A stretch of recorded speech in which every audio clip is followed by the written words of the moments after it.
solamente de las partículas, sino de la naturaleza de la molécula, la osmosis, el paso del solvente o el agua de un lugar de menos concentración a más concentración de soluto, la presión osmótica como estas fuerzas que se oponen al movimiento osmótico, pero que generan mayor pasaje de agua, ¿no? Luego tenemos osmolaridad, junto con la tónica describen la concentración. Está concentrado en un líquido.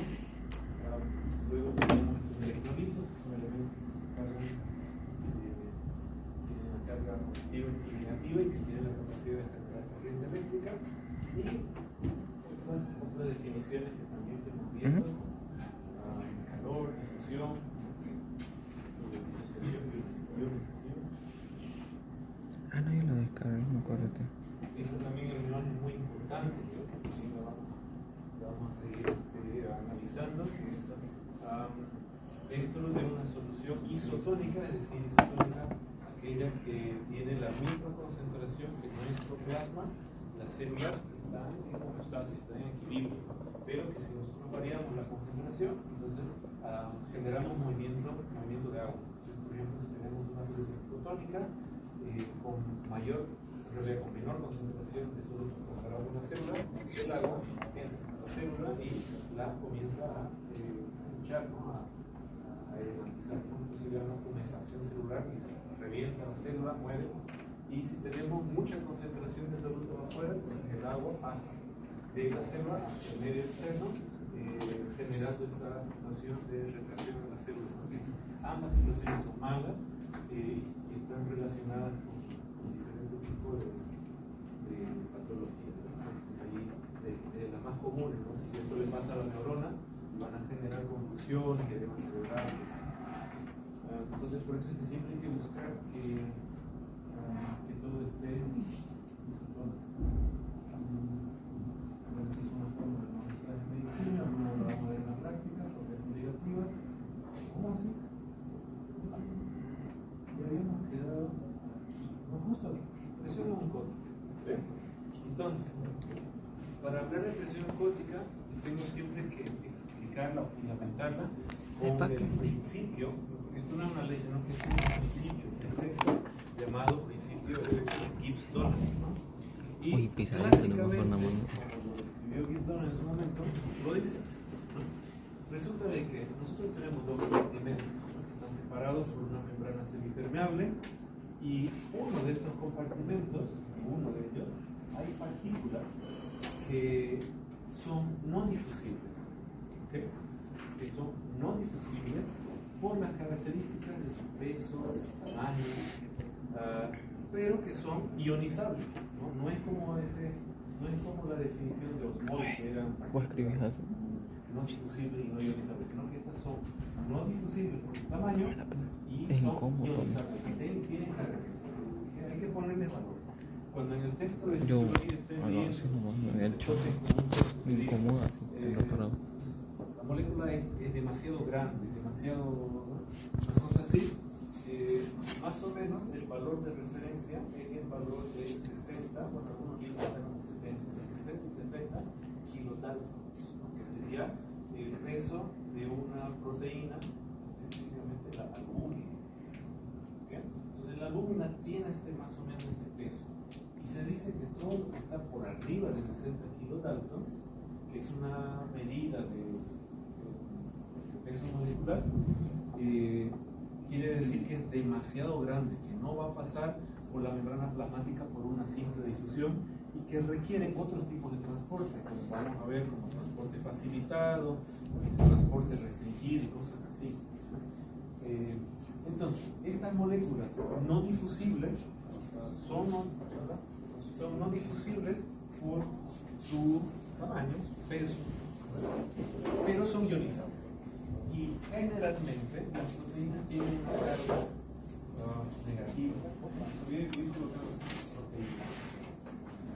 Ahora, ¿por qué hablamos de proteínas? Porque estas partículas no difusibles, pero ionizables, se refieren a las proteínas coloides, ¿no? Que son estas sustancias polianiónicas, o sea, con muchas cargas negativas, que tienen esta particularidad de que pueden atraer y atrapar agua y formar geles, ¿no? Ahora, las más importantes cuantitativamente son las proteínas, pero no es, el principio de Gibbs no está cerrado a las proteínas. O sea, en teoría puede ser cualquier cosa que cumpla con estas características, puede ser glucosaminoglucano, cosas así, pero las más importantes son las proteínas. Entonces, por eso es que uno lo relaciona, ¿no? Uno dice Gibbs y automáticamente piensa en proteínas, presión coloidosmótica y automáticamente piensa en proteínas, porque son las más importantes. Entonces, hasta ahí, proteínas son moléculas no difusibles, ionizables, que tienen generalmente una carga negativa, pero que no necesariamente es negativa siempre. Hay proteínas que son neutras, hay proteínas que tienen carga positiva, pero si tuviéramos que generalizar para hacer alguna definición, vamos a poner una carga negativa. ¿Okay? Ahora, ¿qué es lo que pasa con estas proteínas, con estas moléculas no difusibles, ionizables?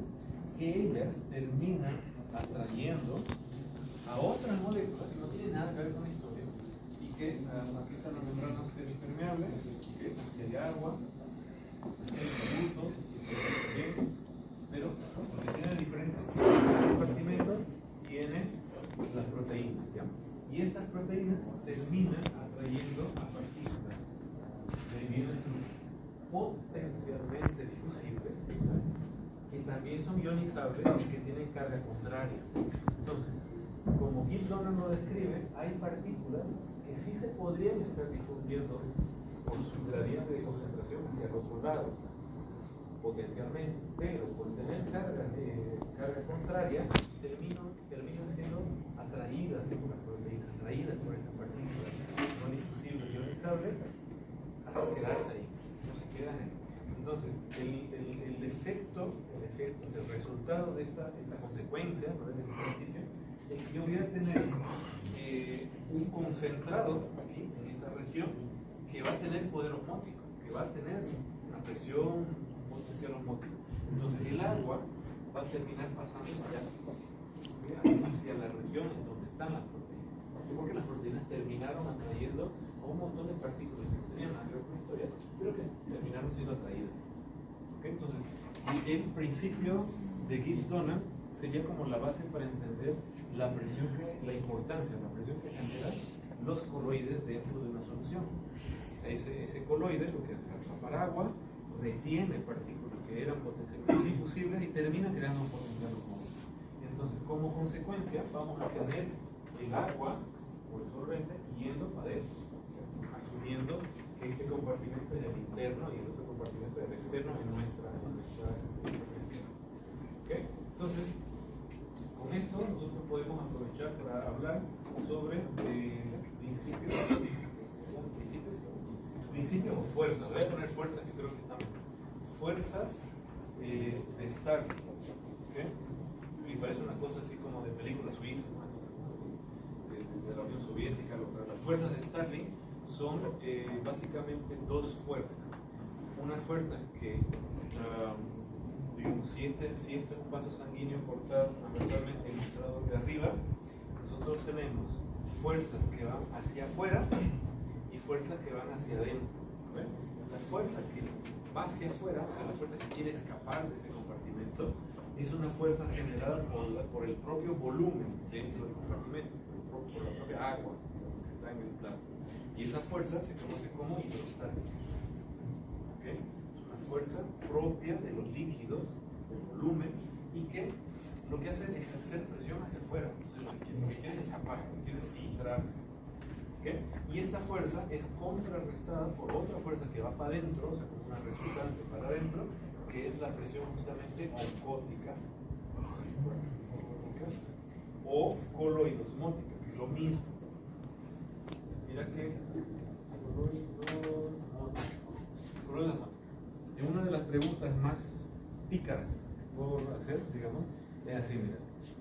Sí que trae diferencias entre la oncótica y la osmótica y la presión coloidosmótica. El estudiante se mata.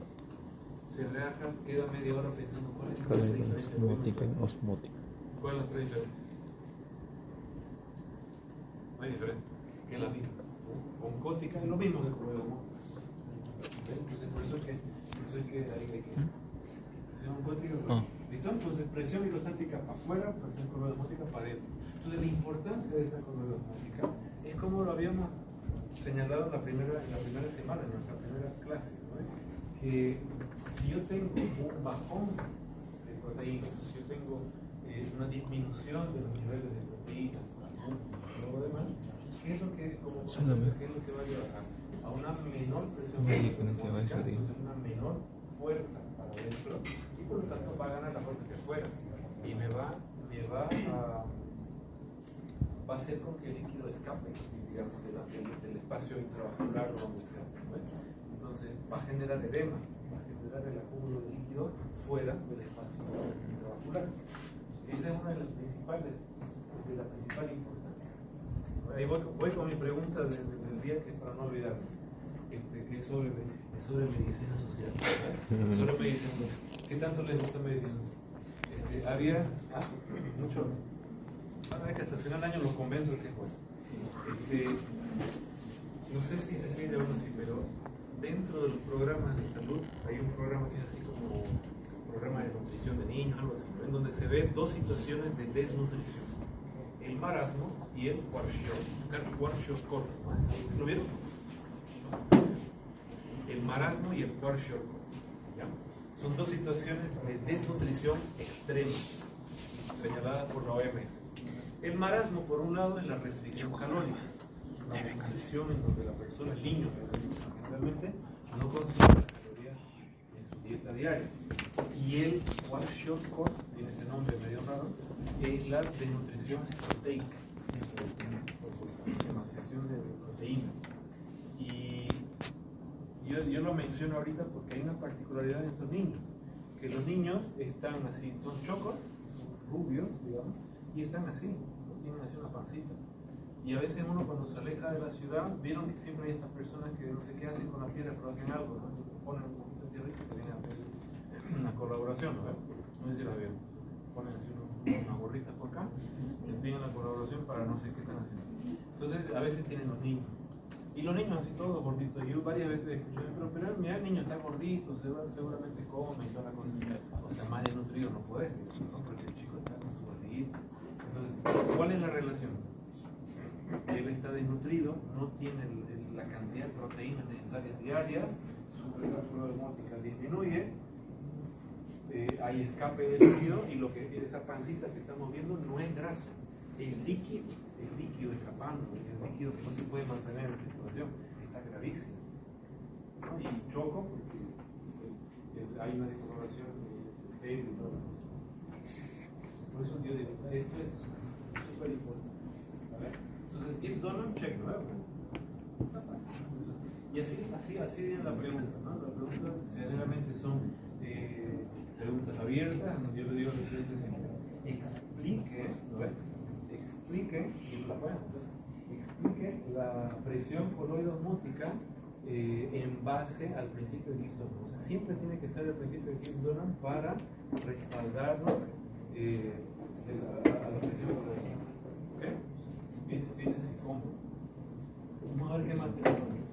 Esta es una representación de lo que acabamos de decir. Vamos a ver cómo se hacían los efectos antiguamente. Proteínas, esto representa seguramente el vaso sanguíneo con un glóbulo rojo, ¿ves? Y las proteínas. No entendí eso.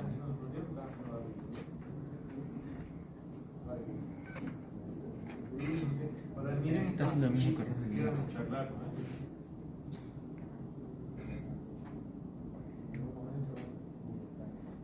Estas moléculas azulcitas terminan atrayéndose por su diferencia de carga y generan un concentrado. ¿Qué pasa? En la inflamación, por ejemplo, mira también dónde se aplica. Viste que cuando algo está inflamado, te pica un mosquito y ¿qué es lo que pasa? Se hace una roncha. ¿Por qué se hace la roncha? ¿Cuál sería el principio ahora que sabemos? Viene el mosquito, tu pulmonia, ahí les existe, te pone la saliva. Pone la saliva y otra cosa. El cuerpo dice: qué macana, hay un cuerpo extraño, vamos a atacar. Comienza a lanzar citoquinas y un montón de proteínas vasoactivas y inmunoreactivas, ¿no? Los vasos sanguíneos se abren, literalmente hay una vasodilatación. En esa vasodilatación activa, el endotelio abre una ranura, poro, digamos, ¿ve? Y ahí hay salida de un montón de células, neutrófilos, macrófagos, cosas así, ¿ve? Para atacar al disque cuerpo extraño, al antígeno. Y junto con eso, ¿qué más sale? Sale proteína, sale anticuerpos, sale un montón de cosas para atacar al cuerpo extraño. Entonces, esa salida de proteína va a generar ¿qué? Una presión coroidosmótica. Ahora, ¿dónde? En el intersticio. Y esa presión coroidosmótica al agua. Entonces, de ahí el edema.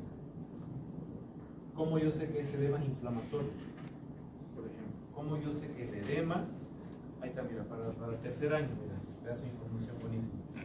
¿Cómo yo sé que una hinchazón, vamos a hablar así medio más coloquial, es inflamatorio versus una inflamación que es mecánica? Por ejemplo, una insuficiencia cardíaca.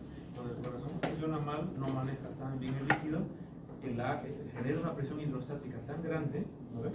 Que comienza a escapar el líquido, genera un edema. Cuando yo voy, se van a agarrar el dedito así como vieron la película de Teo. Ya no está de moda. Era un extraterrestre que hacía autos. Steven Spielberg. Era un extraterrestre famoso. Ahora ya hay en fin, van a agarrar el dedito así, van a ir al edema y van a hacer una presión. ¿Okay? Ahora, así una huellita. ¿Ve? Si el edema es inflamatorio, o sea, tiene proteína, ¿qué acabamos de decir? Que la proteína es un coloide, el gel, ¿qué es lo que pasa? Cuando vos le haces, le presionas así, el gel tiene esta capacidad ¿qué sería? ¿Cómo lo ponemos en términos físicos? De deformarse, pero de absorber esa energía y tardar, digamos, en volver a lo normal, algo así. Es como que le van a presionar y se va a formar una huella. Esa huella que se está formando es por digamos, esa característica gel que tiene el poroide. Entonces, cuando se forma la huella, es inflamatorio. Pero si, por ejemplo, en una patología cardíaca ustedes hacen la huellita, no va a dejar huella. No quiere decir que no esté hinchado. Está hinchado, es edema, pero no es inflamatorio. Una cosa más mecánica. Se entiende el espíritu, ¿no? Entonces, en otras palabras, cuando sea en base a la proteína, a la presión coroidosmótica, esa salida de proteína va a ser como que las sustancias que van a formar ahora sean una sustancia que absorbe muy bien la energía, que al absorber muy bien la energía, pues se termina, digamos, termina siendo resistente a la deformación mecánica, deja la huella. ¿Okay? Más o menos así va la cosa. Difusión. ¿Qué era difusión? Difusión ya lo habíamos visto como definición, pero hoy día lo tenemos que poner con todas sus bondades en la regla. Ok, entonces difusión la habíamos definido como el paso, el movimiento, el transporte de una sustancia de un sitio de mayor concentración a menor concentración, siguiendo o a favor de un gradiente. ¿Ve?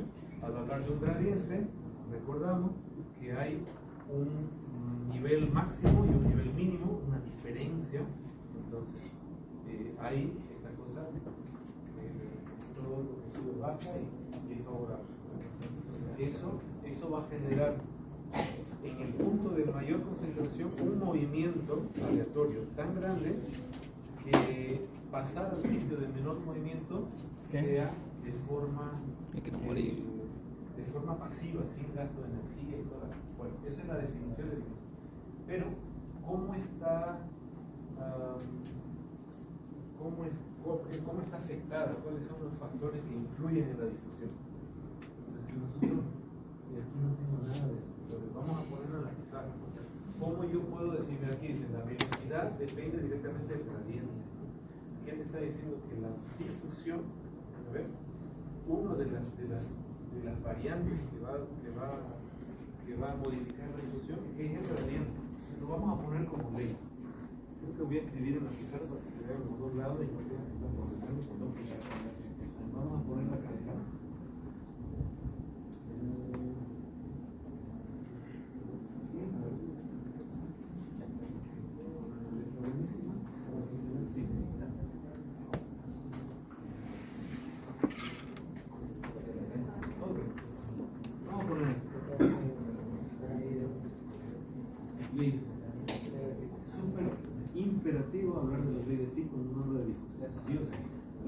¿Qué dice la ley de Fick?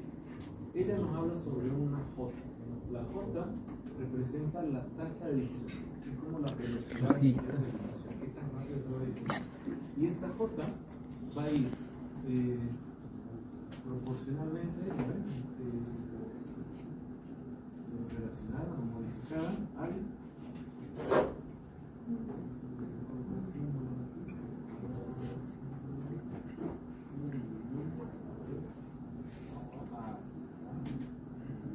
ahí está. ¿Qué es delta?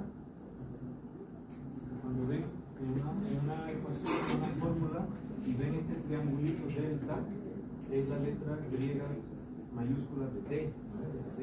Y esa D viene para hacer una abreviación de la diferencia de. Cuando vean delta, significa la diferencia de. Delta C significa la diferencia del gradiente. ¿Puedo ver? Colocarlo G para la diferencia. No, esto se puede comprender con energía C. Listo. Y a esto quiere decir concentración 1 menos concentración 2. ¿Vale? Entonces, la diferencia de los dos puntos de concentración, siendo el punto máximo C2 o C1 menos el punto C1, C2 menos C1. Vale, ¿ves? Entonces yo tengo dos puntos, uno máximo y uno mínimo en el gradiente, en esa línea, en esta pendiente. Entonces, la diferencia va a ser el punto máximo menos el punto mínimo para obtener el gradiente. ¿Vale? Entonces, la primera factor, digamos, que va a modificar la difusión va a ser, de hecho, el gradiente. Mientras más empinada esté mi gradiente, más rápida la difusión. O sea, imagínate tener un resbalín. Si yo coloco la pelotita aquí, mido la velocidad en la que la pelotita corre, ¿cuál va a correr más rápido? ¿Esta o esta? Yes. Mientras más inclinada esté, ¿no? Entonces lo mismo. Yo voy a tener una difusión más rápida mientras el gradiente sea más empinado, más notorio. ¿Okay? Esa es la primera, pero no es la única. Esto va multiplicado por C minúsculo, Entonces entra la que pijita. indica el coeficiente de solubilidad. Lo voy a poner ese para que tenga sentido, pero no confundan con ese. Vamos a poner al coeficiente de solubilidad. ¿Vale? ¿Por qué es importante la solubilidad? Porque acaso no habíamos dicho que la solubilidad es la capacidad de dispersarse que tiene una molécula en un soluto, en su solvente. Si estoy hablando de difusión, estoy hablando de que hay dos compartimentos, hay una membrana semipermeable, pero estos compartimentos tienen un medio que atravesar, puede ser aire, agua, algo sólido, pero tienen un medio. Entonces, la solubilidad va a ser un factor clave para que cada una de las partículas de los solutos pueda viajar de un lado a otro. Entonces, mientras más soluble, pues mejor. Entonces, el dióxido de carbono y el oxígeno tienen diferentes solubilidades. El dióxido de carbono, ¿cuántas veces más soluble que el oxígeno? ¿Y cuál es el tercero? El tercero sería la superficie. ¿Vale? La superficie de contacto. Entonces, el área de superficie de contacto. Mientras más área, más difusión. Esas son las tres variables en el numerador. Y esto está dividido, o sea, inversamente proporcional, de ahí viene la clave del éxito, al grosor de la membrana de intercambio. Lo van a abreviar como. Generalmente esto se abrevia con una A mayúscula al cuadrado. ¿Okay? Entonces, la ley de Fick nos dice que voy a tener la tasa de difusión mientras más grande sea el gradiente, mientras mejor sea el coeficiente de solubilidad, mientras más superficie de contacto tenga, y es inversamente proporcional al grosor de la membrana. ¿Vale? Eso es importante, ¿no? Porque si yo voy a tener difusión, yo tengo que tener la membrana más delgada posible. Si está, por ejemplo, el alveolo, consideremos el alveolo criterio simple plano. ¿Vale? Y en este criterio simple plano todavía tengo la barrera más gaseosa, no solamente el criterio simple plano, y que tengo la membrana basal del endotelio, la membrana basal del epitelio, los dos criterios simple plano, y el surfactante, ¿no? Entonces son 6 capas, 7 capas que tengo que pasar para imagínate que si es alveolo y yo le meto sangre, pus, moco, cuchuqui, ¿qué más? Le voy a meter un montón de mancanas y voy a engrosar esa membrana. Entonces, ¿cuál será la pregunta seria? Vamos a la clínica, tengo que hacer la relación. Si un paciente está con cualquier una de estas, moco, agua, pus, tuberculosis, bacterias, cualquier cosa dentro del alveolo, ¿cuál será su síntoma principal? Todos no, o sea, va a tener problemas. Vamos a poner así. Tenemos una infección de vías aéreas inferiores, o sea, por definición de la carina para abajo, o sea, bronquio, bronquiolo, conducto alveolar, sacroalveolar, alveolo. ¿Vale? Tengo pus, moco, sangre. ¿Cuál va a ser mi síntoma principal?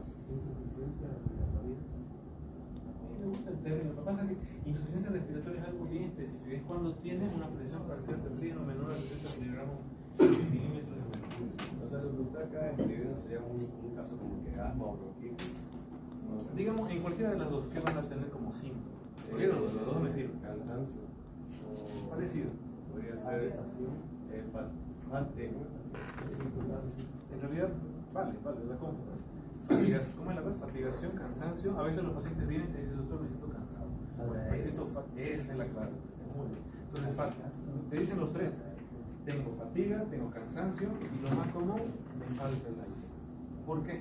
Porque si yo no puedo tener difusión del oxígeno, o sea, si no puedo intercambiar el oxígeno por dióxido de carbono y el oxígeno finalmente no pasa a las células, ¿no? Yo voy a tener la sensación de que me falta oxígeno, me falta el aire.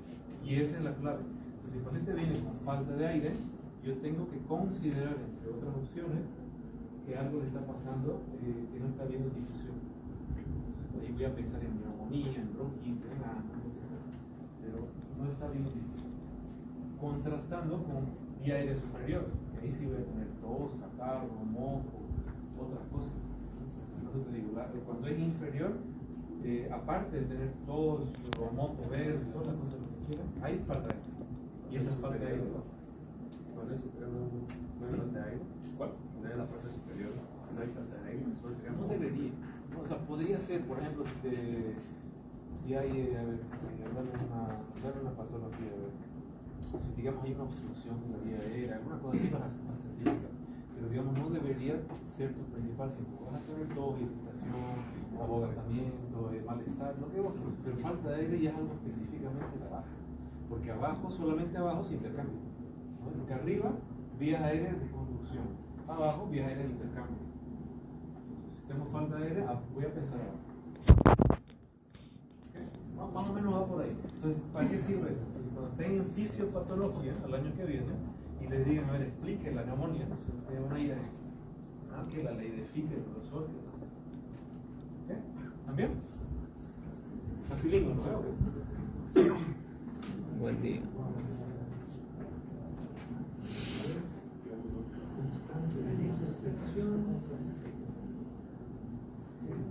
Y vamos a medio interno, esto ya es más light, ¿ya?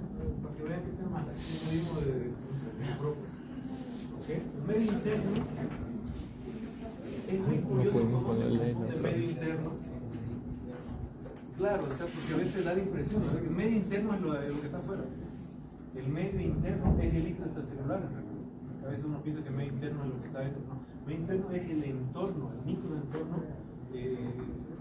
en donde vive la célula. Es el líquido extracelular, ¿no? Es la matriz extracelular. Entonces, este medio interno es específico, ¿no?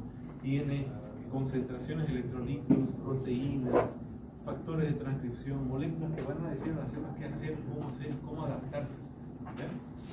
¿Se acuerdan, por ejemplo, el tejido conectivo? Cuando uno va a una matriz extracelular, le pone un montón de macanos, ¿no? ¿Cuáles son las proteínas que se encuentran en la matriz? Y uno habla así.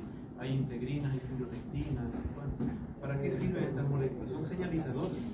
Ellas están conectadas a la red de colágeno, están conectadas a la red de los tejidos y van a interactuar con la célula diciéndole qué hacer, ¿no? cómo se tiene que adaptar, si tiene que crecer o no, si se tiene que hipertrofiar o no, y cosas así. Entonces, este medio interno es muy particular, muy específico. Y a nosotros nos va a interesar conocer estas cosas. Mira, dice, brindar a las condiciones para vivir. Esas condiciones las podemos medir. Y eso es lo que nos va a interesar. Esas condiciones las tenemos como constantes. Y todo esto es homeostasis, que ya lo vimos desde el proceder. Entonces, esto, pichanga. Homeostasis, equilibrio. Es un estado de equilibrio en donde el cuerpo logra un balance de las constantes del cuerpo, llámese constantes, pH, temperatura, concentración de electrolitos, cualquier cosa que puedan pensar que tiene valores normales es el constante. Entonces, yo tengo un equilibrio entre las constantes y lo más importante es el mantenimiento de ese equilibrio. Esto es un proceso, un ciclo en donde yo tengo que percibir los cambios, interpretar y enviar una respuesta. ¿Cuál va a ser esa respuesta? En el sistema de retroalimentación feedback, ya lo hemos visto muchas veces. Tenemos una entrada, una interpretación ahí. Luego tenemos esto también, ya lo vimos varias veces, pero que son medio raros, mira, dice retroalimentación. Tenemos dos tipos.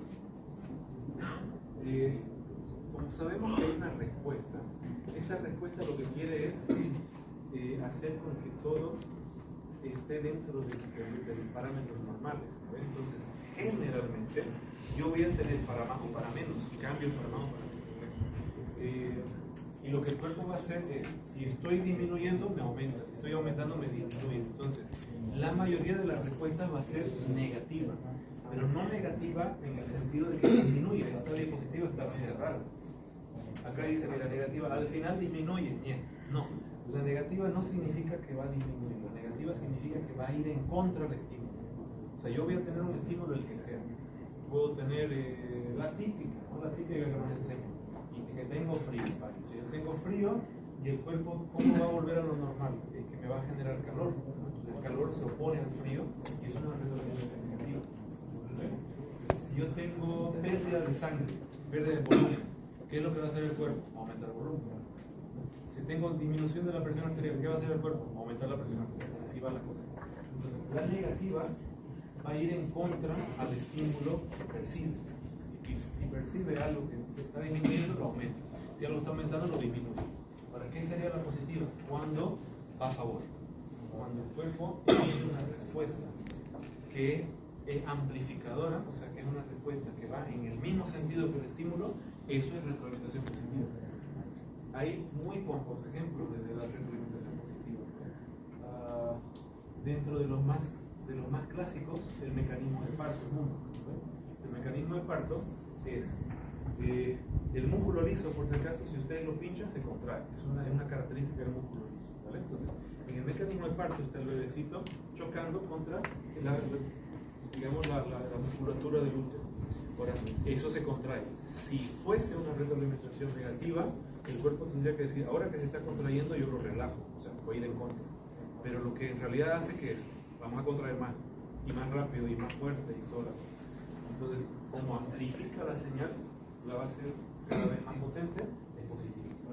Y lo mismo pasa con la coagulación, ¿no? El proceso de hemostasia.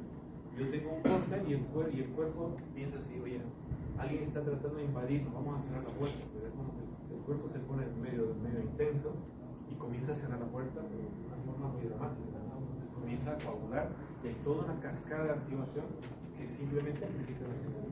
Otra vez positiva. ¿Okay? Porque si fuera negativa sería así, vamos a poner el coágulo, dale, ahora vamos a sangrar. Tiene que ser a favor. ¿Okay? Entonces, más o menos así. Este ejemplo también es el tipo, ¿no? O sea, retroalimentación en el sistema endócrino. Yo tengo la tiroides que está comenzando a aumentar su hormona T3 y T4. ¿Quién controla la tiroides? La hipófisis. Entonces, si T3 y T4 aumenta mucho, la hipófisis por retroalimentación negativa se va a oponer disminuyendo la TSH, que es la que estimula la tiroides. Y al mismo tiempo el hipotálamo, si la hipófisis secreta mucha TSH, el hipotálamo disminuye su hormona liberadora de TSH. Entonces todo esto está regulado. ¿Okay?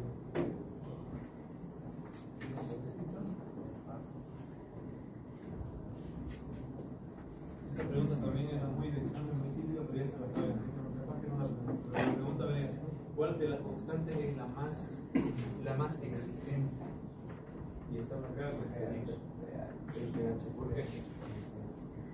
O sea, exigente en ese sentido. Se pasa así, digamos. Todas me pueden matar, ¿no? O sea, yo tengo cambio de temperatura, cambio de volumen, cambio de humor, todas me matan al final del día. Pero la que más rápido mata, el pH tiene un valor muy próximo, o sea, dentro de sus límites mínimos y máximos, es un valor muy restringido, muy próximo, ¿no? Y eso se debe a que yo no puedo variar mucho el pH porque eso me cambia la forma de las proteínas y de las enzimas y dejan de funcionar. Entonces, si yo muevo mucho el pH, las proteínas de pronto ya no funcionan, parálisis enzimática y me muero. Por eso es que es la más exigente. ¿Okay? En cambio, los otros, digamos, el cuerpo podría resistir, por ejemplo, volumen, ¿cuánto de líquido podría perder antes de morir? Más o menos. Digamos, tenemos, ponete unos 5 o 6 litros de sangre, ¿cuánto podemos perder? En las películas de terror se ve bien, viene Jason, damos un valor. ¿5 cuánto? ¿2? Dos y un poquito más, capaz que 2, 400, 2, 500 y te desmayas, está en shock. O sea, pero un poquito más que 2, dependiendo de la persona, no quiere decir que sea lo mismo para todos, pero sí, yo concuerdo que 2. En los accidentes, ¿qué se ve?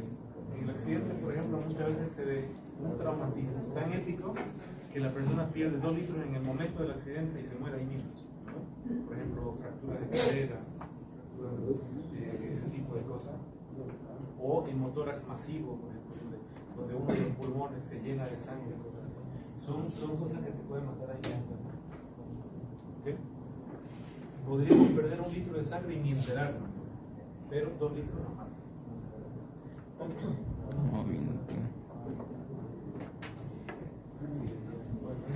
Esto es lo mismo que estamos acostumbrados. Pero a ver, tenemos que hablar de distribución del agua. Y es inevitable, este tema es que ver. A ver, pregunta seria, ¿cuánto tenemos de agua en el cuerpo? 70. 70. Ahora, 60 para, digamos, ¿cuál sería el individuo que tiene 60%? No, ya lo voy a ir adornando la cosa. Vieron en el texto que dice así, ¿no? En el adulto normal, no sé si vieron, es una frase típica, ¿no? En el varón normal. Ahora pregunta, ¿cuál es el varón normal? ¿Quién es el individuo normal? Eso, ¿sí? Es eso. Eso. Ese es el promedio. En los libros está así, ¿escucharon? Un varón normal, en los libros de fisiología, se considera una persona de 1,70 m que pesa 70 kilos. Yo digo, ¿no? No es tan realista. Hoy en día los varones como que miden 1 metro más de 70 y más de 70 kilos y no ponen tanto KFC y pollo por ahí. Pero hasta donde se hizo todas estas cosas, todos estos cálculos de fisiología, esa era considerada la persona normal. Ahora, en esa clase de varón, unos 70 kilos, el 60% de ese peso es agua. Pero que no nos contaron la historia bien. Ese peso es así una persona que era tejido puro, era peso corporal magro. Una persona que tiene su peso en tejido, el 60% es agua. Pero vamos a estar de acuerdo de que no somos solamente tejido. ¿Ve? Mientras pasan los años en medicina le vamos metiendo más cariño. ¿Ve? ¿Entienden? Nos vamos llenando de amor. Como primer año, segundo año, tercer año y así va la cosa. Entonces, hasta cuando lleguemos al internado ya les cuento.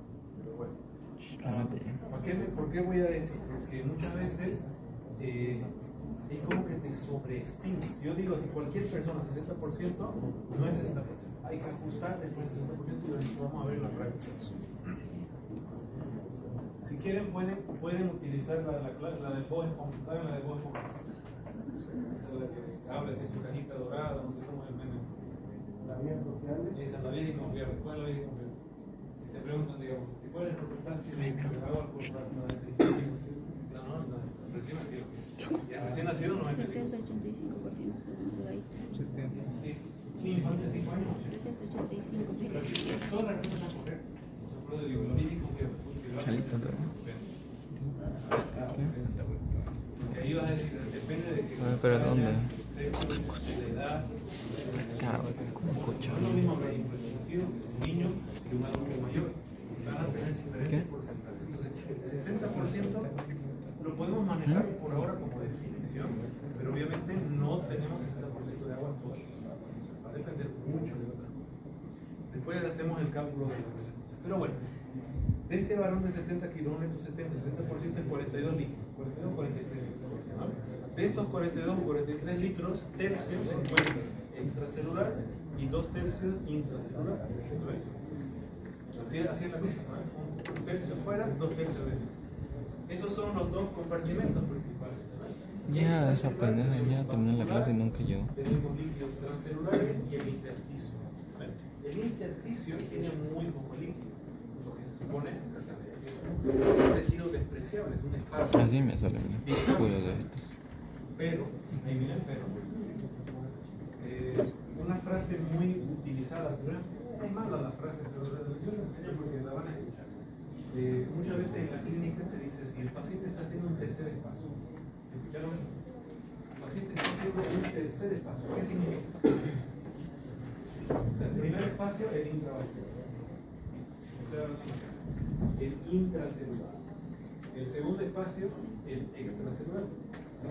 Y el tercer espacio, ¿cuál es? El intersticio, que se convierte en un espacio cuando hay acúmulo de líquido. Cuando yo comienzo a retener líquido y hacer edema, el líquido, no hay otro lugar donde guardar el líquido. Lo ponen ahí y eso comienza a crear un tercer espacio, un espacio patológico. ¿Okay? Entonces, esa frase, el paciente está haciendo un tercer espacio, significa que está haciendo edema, que está acumulando líquido. ¿Ok? Ok. Ahí está todo lo que dijimos, ¿no? El 60% del peso, una persona de 70 kilos, 70, 170, debería ser más o menos unos 42, 43 kilos. Bueno, entonces, asumiendo que un litro es un kilo, entonces bueno, 43 litros, luego voy a tener un tercio de eso en J y 2 tercios en G.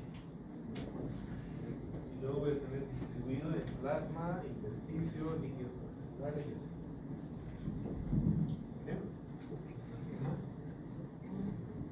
Es lo último que vamos a ver antes de dar una pausa. ¿Okay? Entonces, a ver, esto es lo que está en el texto, ¿no? Dice el metabolismo del agua y nos da algunos valores. Y hay un cálculo que yo siempre muestro en la práctica, generalmente, que yo digo así, que no leo el texto. No, pues una opción puede ser. Interesante. No. Entonces, es como que para que tenga más sentido, vamos a hacer el cálculo, que en realidad es un cálculo que deberían aprenderlo ya, ese deporte. Y mañana traen un trípode, guacho. Entonces, no quiero que llegue esa situación típica donde van al hospital y saquen otro balcón, pero el balcón más alto, ¿no? Aunque eso no lo aprenden en la universidad. Madre mía, que no. Entonces, por eso vamos a avanzar en eso. El cálculo se llama balance. En el balance hídrico lo que hacemos es tomar en cuenta los líquidos que ingresan y los líquidos que egresan, que salen. ¿Okay? Entonces ahí sí nos va a interesar mucho el agua metabólica. Entonces básicamente tenemos así, todos los líquidos que ingresan al organismo son ingresos, ¿no? Ingresos. En estos ingresos hay líquidos constantes y inconstantes. Constante, por ejemplo, el agua metabólica, el agua oxidativa, es el agua que se forma de las reacciones químicas, del metabolismo en la mitocondria, el ciclo de Krebs. Son 300 ml en 24 horas en el adulto. ¿Okay? Y las inconstantes, pues esto va a depender de la alimentación y la ingesta diaria. Y este es variable. ¿Vale? Aquí pueden ser 2 litros, 3 litros, depende del calor, depende de ¿okay? Esa es la idea del ingreso. Entonces ahí se toma en cuenta todos los líquidos que tomamos. Y en los egresos, esa tabla está media rara, así que vamos a simplificar. Tenemos dos tipos de líquidos, los sensibles y los insensibles. Los sensibles, Los sensibles son todas aquellas líquidas que yo puedo medir, ¿no? De los egresos, los líquidos que yo estoy perdiendo y sí puedo medir, por ejemplo, cuánto de orina hago. Se puede medir, ¿verdad? Y el metanazol del paciente es bajo, ¿verdad? Puedo medir exactamente cuánto orina. O si estoy manejando un bebé, puedo pesar el pañal y saber cuánto orina. ¿Verdad? Ahora, lo mismo pasa con las heces. Pero uno no anda pesando sus heces. ¿Cómo lo hacemos con heces? Oye, de verdad esto es serio. Uno va a los pacientes y le dice, ¿está el baño hoy día? Sí, ¿cuántas veces? Creo que eso basta, porque nosotros tenemos entendido que no quiero ser un poco gráfico, pero cada producto, ¿no? 200 ml. 200 ml de agua, yo sé que no lo tomamos. A veces hay que preguntar hasta la forma y todas las cosas, pero generalmente 200 ml. Uno le pregunta cuántas veces fue al baño y dice que ahora, lo que yo no puedo medir es sudor de la respiración y pérdidas por el pulmón, que es todo lo que yo respiro. El pulmón forma vapor de agua. Cada vez que yo respiro, Gran camino, ya me cansé. exhalando vapor. Eso es insensible, yo no puedo medir el agua que estoy evaporando. Entonces, esas pérdidas insensibles van a orina, fecales, si hubo diarrea, si hubo vómito, si hubo drenaje, si hubo alguna cosa. Todo lo que yo pierdo en líquidos, lo identifico. ¿Okay? Y al final del día hago una suma y resta de los líquidos que yo gané o perdí. La idea es que los líquidos que yo consumo son los líquidos que yo pierdo. El balance hídrico perfecto tendría que acercarse a este, pero nos sirve mucho porque está ganando líquido, está perdiendo para poder corregir su hidrogéneo. Imagínense que el balance es negativo, quiere decir que yo tengo que proponer si está ganando simplemente la estructura.